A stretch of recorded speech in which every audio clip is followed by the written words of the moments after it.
y a des gens qui commencent la journée en courant après ce qui manque, ce qui fait mal, ce qu'ils espèrent voir changer. Mais laisse-moi te dire une vérité forte, rien ne fera vraiment sens si ton âme reste loin de Dieu.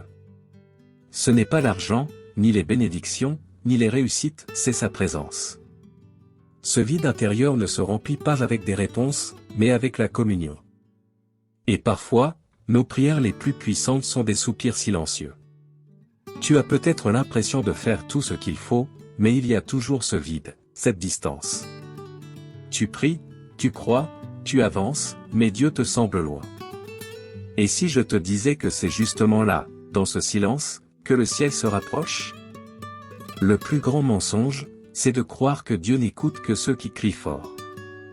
Parfois, il répond à ceux qui osent simplement s'arrêter et l'écouter. Ce message n'est pas juste une pensée du jour, c'est un appel. Pas à faire plus, mais à venir plus près. À transformer ta routine en sanctuaire.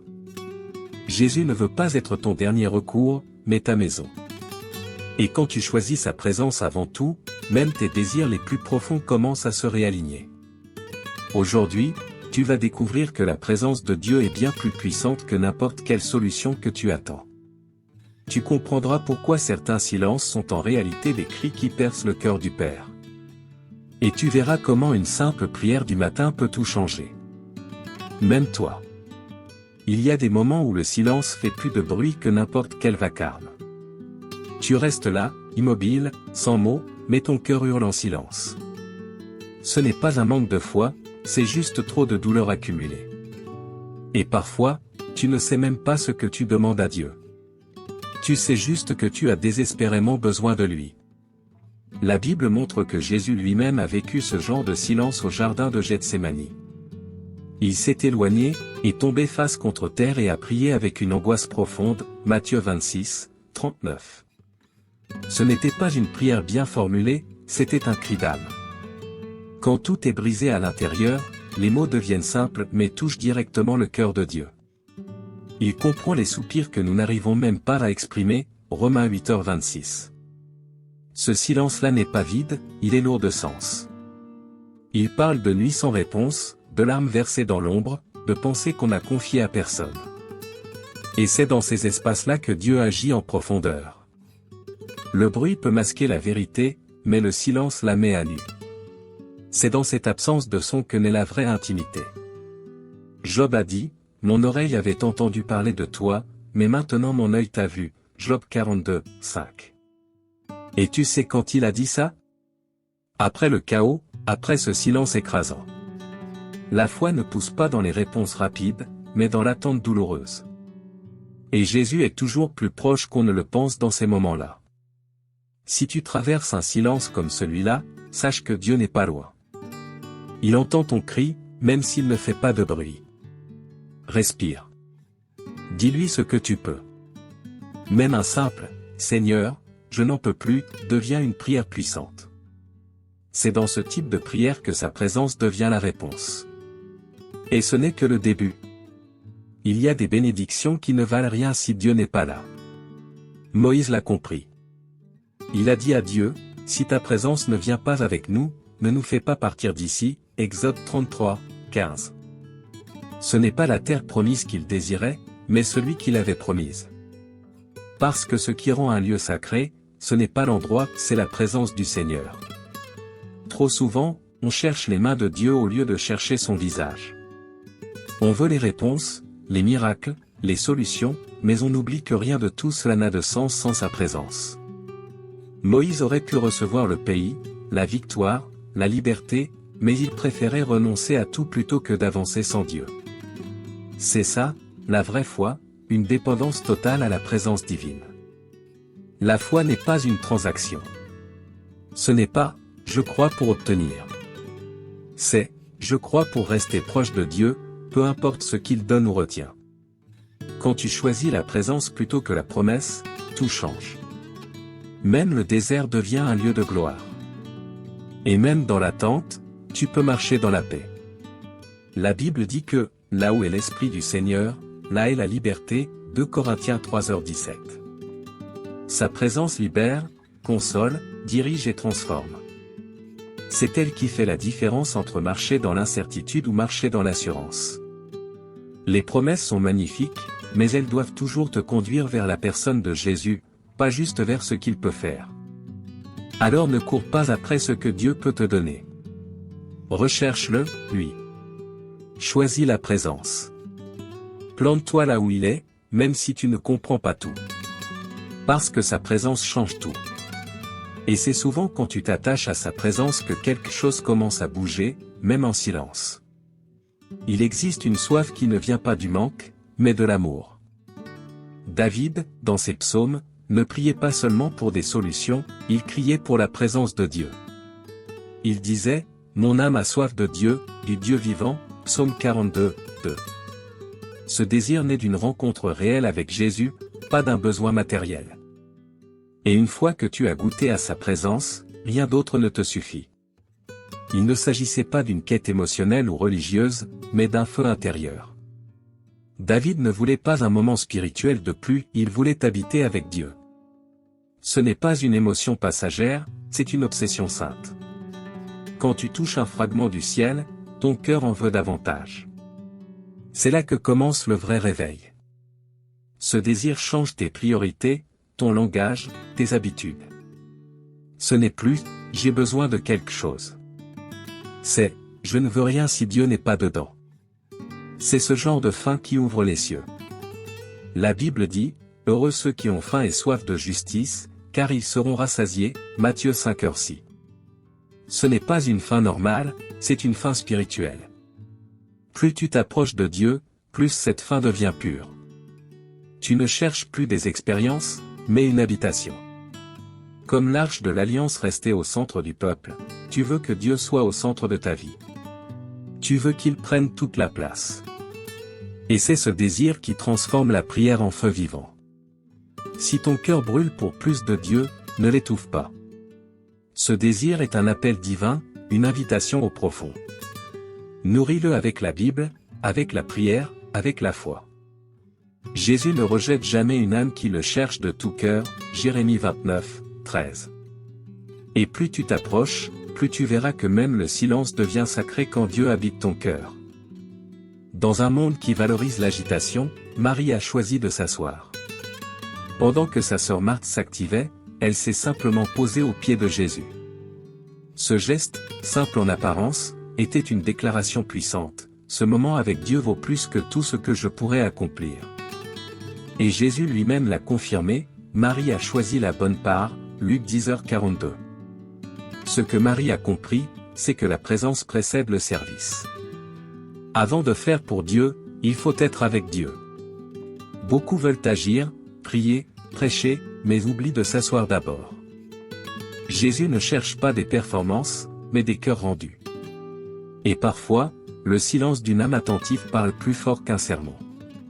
On court souvent après des résultats, des changements, des bénédictions, alors que Dieu nous attend dans le calme. Marie ne faisait rien d'extraordinaire, elle écoutait. Mais ce choix simple lui a ouvert une porte que beaucoup ignorent. C'est à ses pieds qu'on reçoit ce que les tâches ne peuvent offrir, révélation, paix, direction. Dans ce récit, Jésus ne reproche pas à Marthe d'être active, mais de se laisser distraire. Il savait que le service sans relation devient fardeau. Mais quand tu t'assieds d'abord, ton cœur se remplit, ton regard s'aligne. Et soudain, tu ne fais plus pour être vu, tu fais parce que tu es aimé. Alors fais une pause. Arrête-toi. Assieds-toi comme Marie. Tu n'as pas besoin de prouver quoi que ce soit à Dieu. Ce qu'il désire, c'est toi, pas tes efforts. Et c'est là, à ses pieds, que commence une transformation que même ton entourage ne pourra expliquer. Il y a des prières qui impressionnent les hommes, et d'autres qui touchent le cœur de Dieu. Ce ne sont pas les mots bien construits ou les longues phrases qui attirent le ciel, mais la sincérité brute. Dieu ne répond pas à une performance religieuse, mais à un cœur brisé et vrai. L'Éternel est proche de ceux qui ont le cœur brisé, Psaume 34, 18. Ce que tu ressens vraiment, dis-le lui. Tu n'as pas besoin de savoir prier, comme à l'église. Tu as juste besoin d'être honnête. Il comprend quand tu n'as plus de force, quand tu n'as que des larmes. Une seule parole pleine de foi vaut plus que 1000 discours vides. Le voleur sur la croix n'a dit que quelques mots, mais Jésus lui a promis le paradis, Luc 23, 42-43. Parce qu'il avait parlé avec le cœur. La puissance de la prière ne vient pas du volume, mais de la vérité. Anne, la mère de Samuel, priait en silence, et Dieu l'a entendu, 1 Samuel 1, 13-17. Ses lèvres bougeaient à peine, mais son âme criait. Et c'est ce cri silencieux que Dieu a honoré. Il voit au-delà des apparences. Il entend même les soupirs que tu n'oses pas formuler. Il faut du courage pour être vulnérable devant Dieu. Lui dire, je ne comprends pas. J'ai peur. Je suis fatigué.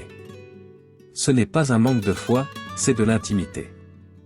C'est ce genre de prière qui attire la présence. Et quand Dieu s'approche, tout change. Il ne vient pas pour juger, il vient pour guérir. Alors aujourd'hui, parle-lui sans masque. Pleure si tu dois pleurer. Dis tout à Jésus, même ce que tu caches aux autres. C'est cette vérité-là qui attire la grâce. Et tu verras que sa réponse ne vient pas toujours comme tu l'imaginais, mais elle vient toujours. Quand Dieu s'approche, tout s'aligne. Il ne change pas seulement ce qui est autour de toi, il change d'abord ce qui est en toi. La peur perd sa force, l'angoisse s'apaise, le chaos devient silence. Ce n'est pas une émotion, c'est une réalité spirituelle. Et ceux qui ont déjà goûté à cette proximité savent que rien d'autre ne peut la remplacer. La Bible raconte qu'à l'époque du roi Salomon, quand les prêtres louaient Dieu dans le temple, la maison de l'Éternel fut remplie d'une nuée, et les prêtres ne purent y rester pour faire le service, 2 Chroniques 5h14. La présence de Dieu était si forte qu'elle a arrêté toute activité humaine. Quand sa gloire descend, ce n'est pas un moment religieux, c'est une invasion du ciel. On ne peut pas rester le même quand Dieu se manifeste.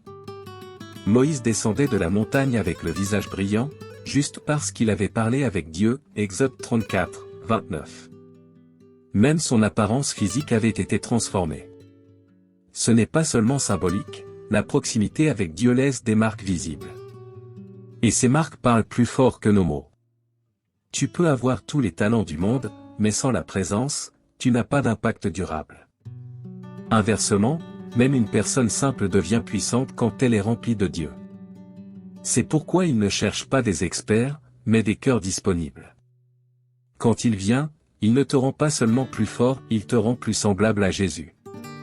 Alors si tu sens que tout est confus autour de toi, ne cherche pas une issue, cherche une rencontre. Car sa présence clarifie, sa présence guérit, sa présence redéfinit.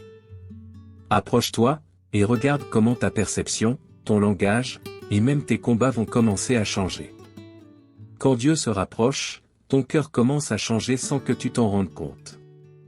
Ce que tu aimais avant te paraît vide, ce qui te captivait perd de sa valeur. Ce n'est pas un effort moral, c'est une œuvre du Saint-Esprit. La Bible dit, car c'est Dieu qui produit en vous le vouloir et le faire selon son bon plaisir, Philippiens 2h13. C'est lui qui transforme tes désirs. Tu n'as pas besoin de te forcer à abandonner certaines choses, reste proche de Jésus, et elles tomberont d'elles-mêmes. La lumière révèle ce qui n'a plus sa place. Ce n'est pas une liste de règles, c'est une nouvelle soif. Tu veux ce qui plaît à Dieu. Et tout ce qui s'oppose à sa paix devient inconfortable. Plus tu avances, plus tes prières changent. Tu ne dis plus, Seigneur, bénis mes plans, mais, Seigneur, change mon cœur. C'est là que la transformation commence. Ce que tu voulais hier n'a plus la même importance aujourd'hui. Et ce que tu méprisais avant devient ta priorité. C'est une preuve que Dieu est en train d'écrire quelque chose de nouveau en toi. Cette transformation est subtile, mais puissante. Elle ne fait pas de bruit, mais elle impacte tout, ton langage, tes pensées, tes réactions. Tu pardonnes plus vite, tu cherches moins à contrôler, tu t'accroches plus à la Bible. Parce que tu n'agis plus pour toi, mais en réponse à sa présence. Et ça change absolument tout. Alors regarde tes désirs. S'ils sont en train de changer, réjouis-toi. C'est un signe que Dieu est tout proche. Ne lutte pas contre ce processus, accueille-le. Dis à Jésus, fais de moi quelqu'un qui aime ce que tu aimes. Et tu verras que cette transformation intérieure prépare ton cœur pour quelque chose de plus grand encore. Il y a une différence entre chercher Dieu pour qu'il fasse quelque chose, et chercher Dieu parce qu'il est tout. La vraie foi ne le voit pas comme un moyen, mais comme le but. Jésus a dit, « Cherchez d'abord le royaume de Dieu et sa justice, et tout cela vous sera donné par-dessus » Matthieu 6h33. C'est une inversion de priorité, une déclaration d'amour. Chercher Dieu avant tout, c'est le placer au centre de chaque décision, de chaque rêve, de chaque journée. Ce n'est pas facile, surtout quand on a des besoins urgents. Mais c'est là que la foi devient maturité, quand tu dis à Dieu, « Je te choisis », même si je ne comprends pas tout. Et cette décision attire sa main, sa voix, sa paix. Beaucoup cherchent le réconfort sans la relation. Mais Dieu n'est pas un refuge temporaire, il est une maison permanente. Quand tu le places en priorité, tu découvres qu'il comble bien plus que ce que tu pensais. Tu réalises que la paix ne vient pas des circonstances, mais de sa présence constante. Et cela change la manière dont tu affrontes chaque jour. Même au milieu des tempêtes, ceux qui ont mis Dieu en premier avancent différemment. Ils ne sont pas à l'abri des vents, mais ils ont une ancre, la foi. Et cette foi ne repose pas sur des choses visibles, mais sur la fidélité d'un Dieu qui ne change pas. Il n'est jamais trop tôt, ni trop tard, il est toujours parfaitement là. Si tu veux voir une vraie transformation, commence ici, fais de Dieu ta priorité. Ne le mets pas à la fin de ta liste, mais en haut. Peins-lui le matin, consulte-le avant d'agir, aime-le plus que tes rêves. Et tu verras que tout ce que ton cœur cherchait ailleurs, tu le trouveras en Jésus. Dire « Attire-moi vers toi », Jésus, ne devrait pas être une simple phrase émotive. C'est une posture quotidienne, une manière de vivre. Ce cri devient une prière silencieuse qui accompagne tes choix, ton regard, ton cœur. C'est un style de vie fait d'attente, de retour vers Dieu, et de petite obéissance constante. Et c'est dans cette régularité que le ciel descend sur la terre. On croit parfois que les moments forts avec Dieu sont rares. Mais la vérité, c'est qu'il se manifeste là où il est attendu. Ce n'est pas une question d'intensité, mais de fidélité. Chaque geste, chaque prière, chaque pensée peut devenir une offrande si elle vient d'un cœur sincère. La communion ne se limite pas à une église ou un moment de louange, elle s'étend à toute la vie. Vivre proche de Dieu, c'est aussi le chercher dans les détails, une parole retenue, une attitude changée, une pensée capturée. C'est marcher avec Jésus, pas seulement le visiter. C'est choisir la foi même quand tu ne ressens rien, c'est ouvrir ta Bible quand tu n'as pas envie, c'est prier quand tu ne sais pas quoi dire. C'est ça, aimer Dieu en vérité. La Bible dit, « Approchez-vous de Dieu, et il s'approchera de vous » Jacques 4h8. Ce n'est pas une formule magique, c'est une promesse. Et elle est valable chaque jour. Ce style de vie attire le ciel sur la terre, non pas parce qu'il est spectaculaire, mais parce qu'il est vrai. Dieu honore la constance plus que l'intensité passagère. Alors si tu veux marcher dans une relation profonde avec Jésus, ne te contente pas de crises occasionnelles. Que ton quotidien lui appartienne. Que ton cri devienne rythme. Que ta prière devienne souffle. Et tu verras que l'attraction divine commence à changer non seulement ton cœur, mais aussi ton histoire. Si tu es allé jusqu'ici, ce n'est pas par hasard. Dieu t'appelle. Pas à une religion sèche ou à des routines spirituelles, mais à une vraie proximité, une communion réelle, constante, vivante. Tu ne peux plus te contenter de moments occasionnels avec lui. Il est temps de faire de sa présence une priorité, pas une option. Ne laisse plus tes journées te voler l'essentiel. Car quand Dieu devient ta source, ta paix ne dépend plus de ce qui t'arrive. Il change ta perspective, ton rythme, tes réactions. Ce que tu cherchais dans 1000 choses, tu vas le trouver en un seul lieu, à ses pieds. Le changement commence avec une simple décision, « Seigneur, attire-moi vers toi. » Seigneur Jésus, je te remercie d'avoir parlé à mon cœur à travers ce moment. Tu connais mes silences, mes larmes, mes attentes secrètes. Je viens devant toi, sans masque, sans défense, avec ce que je suis vraiment. Attire-moi dans ta présence, pas seulement pour un instant, mais pour toute ma vie.